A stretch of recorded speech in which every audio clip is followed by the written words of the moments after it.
quay trở lại với Lisa Channel. Hôm nay chúng ta sẽ cùng chơi với một cô nàng búp bê mới nhé. Với một mái tóc vàng được cột hai bên nè. Và chúng ta có một bàn trang điểm nè. Chúng ta có phấn mắt nè, son nè, và cả kem nền nữa nè, và cả cây cọ và kem chống nắng nữa nè. Còn bên này chúng ta có một tủ quần áo với những cây đầm và chân váy rất là dễ thương luôn nè. Và chúng ta có cả những cái mũ nữa nè, và một cái băng đô. Và những đôi giày thì được xếp ở bên dưới cái tủ nè. Bây giờ thì chị sẽ bắt đầu thử đồ cho búp bê nhé. Bộ đầu tiên là một cái áo rời kết hợp cùng với một cái chân váy nhé.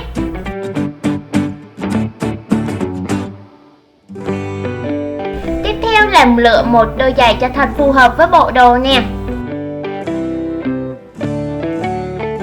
Và giờ thì sẽ trang điểm cho búp bê một chút xíu nhé, với một ít kem chống nắng nè, để bảo vệ làn da của búp bê.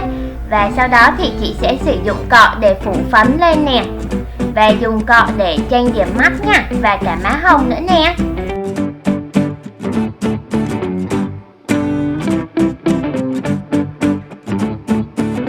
Và giờ sẽ tô son cho đôi môi thêm phần xinh xắn nha.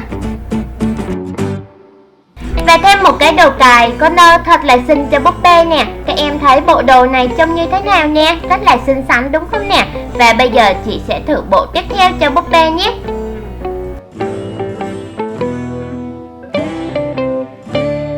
Đầu tiên sẽ là cái áo nè. Chúng ta có hai chú thỏ ở hai bên cổ áo nè. Và tiếp theo là cái yếm có chú thỏ ở giữa luôn nè.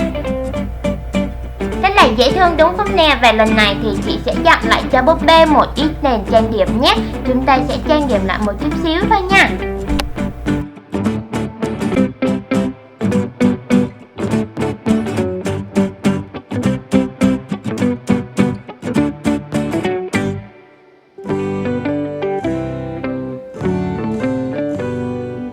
Xong rồi thì chúng ta sẽ lựa đôi giày có cả chú thỏ ở bên trên cho bộ đồ này luôn nhé. Và đương nhiên sẽ là đi cùng với một cái mũ nồi có hình chú thỏ ở bên trên luôn nè. Các em thấy bộ đồ này trông như thế nào nè? Cũng rất là dễ thương đúng không nè? Và hai bộ đồ vừa rồi thì các em thấy thích bộ đồ nào nhất? Hãy cho chị biết nhé. Bây giờ thì chị sẽ hướng dẫn cho các em cách làm của ngày hôm nay nhé. Và cũng như mọi lần thì đầu tiên chúng ta cần đó chính là phải in cái trang giấy này ra trước nha. Nếu như chúng ta không in được thì các em cũng có thể vẽ theo được nè.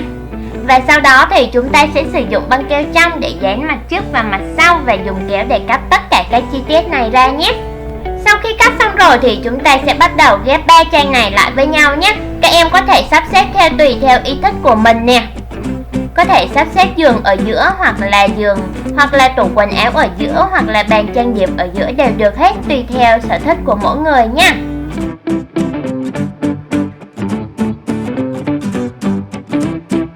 Bước tiếp theo chính là sử dụng băng keo trong để dán ba trang này lại với nhau nè.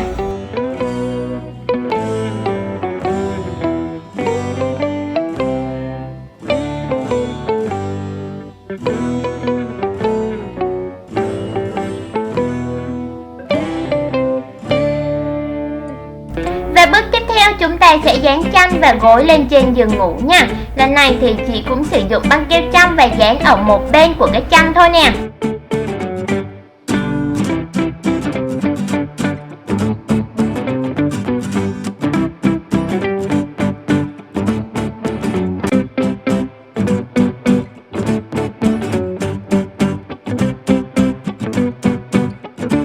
Giờ thì chị sẽ bắt đầu sắp xếp quần áo vô tủ nhé. Và các em hãy sử dụng băng keo hai mặt ở mặt sau của cái bộ quần áo này nha.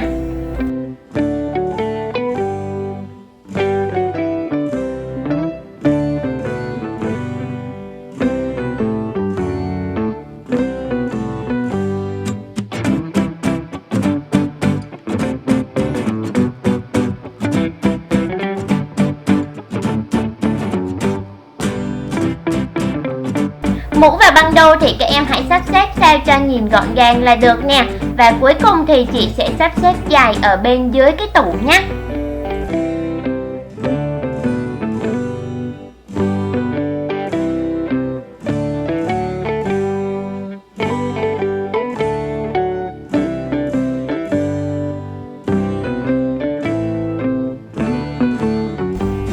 trang điểm rất là nhỏ cho nên chị sẽ sử dụng băng keo hai mặt ở trên bàn trang điểm luôn nhé. Sau đó thì chúng ta chỉ việc dán những cái đồ dùng trang điểm lên trên bàn thôi nè. Và các em có thể vẽ theo thêm một vài món đồ mà các em thích, chẳng hạn như là nước hoa, thêm một vài cây cọ, một vài cây son, tùy theo sở thích của mỗi người nhé. Bây giờ thì chị sẽ dán hai phần tóc này lại bằng cách sử dụng băng keo trong nha.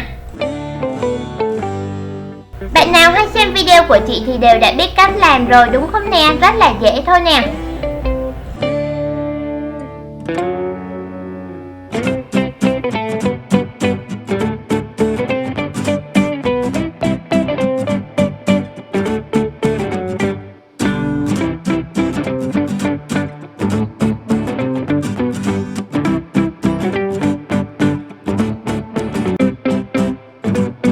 Và chị đã làm xong rồi nè, rất là đơn giản thôi đúng không nè? Và các em hãy làm thử ngay nhé. Hẹn gặp lại các em ở video tiếp theo với những bộ quần áo và cô búp bê mới hơn nữa nha.